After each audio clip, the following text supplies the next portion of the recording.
C'est un phénomène mondial qui interpelle la communauté scientifique. Quel sera l'impact à terme de la consommation à outrance des écrans, téléphones, tablettes? Imaginez le paradoxe. Les dirigeants d'Apple, Google ou encore Twitter ont eux-mêmes interdit l'usage des nouvelles technologies à leurs enfants par crainte des effets néfastes sur leur développement. Les scientifiques, en tout cas, désormais multiplient les alertes face à cette addiction. Illustration concrète ce soir avec cette expérience menée en Angleterre dans 4 familles. Grand format signé Loïc Delamornay et Anto Filippi. L'expérience a été menée dans 4 familles parfaitement banales des temps modernes, c'est-à-dire où des enfants ont les yeux rivés sur leur tablette. L'objectif est d'observer ce qui les poussera à quitter leur écran des yeux, alors qu'autour d'eux, la réalité change. Les parents sont complices de l'expérience. Début modeste avec changement des tableaux au mur, aucune réaction. Plus audacieux, la mère de famille est échangée avec une inconnue portant la même couleur de vêtements. Les enfants ne remarquent toujours rien.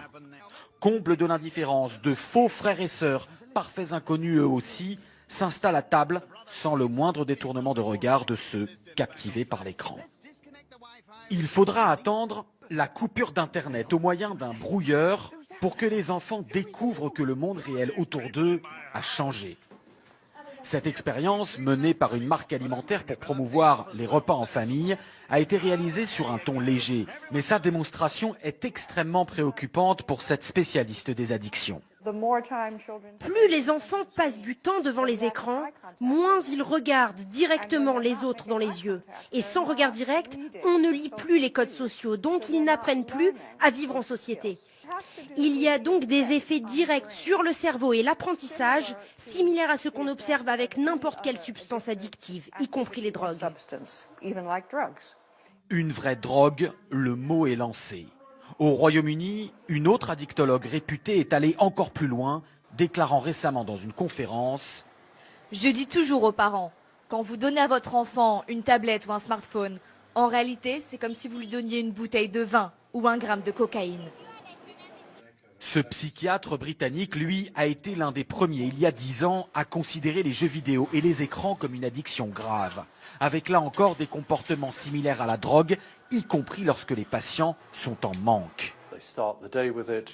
Ils s'y consacrent dès le réveil, repoussent leur toilette, ne prennent pas leur douche ou leur petit déjeuner pour être tout de suite sur les réseaux sociaux. J'ai eu des patients à la clinique qui, privés de leurs écrans, devenaient suicidaires, devenaient violents. J'en ai eu qui nous menaçaient avec une batte de baseball si on leur coupait leur connexion Internet. Sans atteindre une telle extrémité, la famille Cook subit cette dépendance aux écrans. Le fils sur son smartphone, la fille sur sa tablette, et des parents qui se sentent dépassés. Quand je vois les réactions de mon fils, si on lui enlève son portable, c'est une addiction. On va peut-être devoir faire une intervention. Je plaisante pas, c'est comme un drogué. L'intervention, cela peut être ceci, un sevrage, qui utilise là encore les mêmes techniques que pour les addictions à la drogue. Au Royaume-Uni et aux États-Unis, de nombreuses institutions proposent des cures de désintoxication en pleine forêt. Ce jeune homme est là depuis plusieurs semaines et semble littéralement renaître. Je commence enfin à me dire, va dehors, il y a un monde entier à voir et à explorer. Et quand tu ne fais que fixer ton écran, c'est vraiment malsain. Des cures loin du monde technologique. Dans ce centre, il n'y a qu'un seul téléphone du siècle dernier.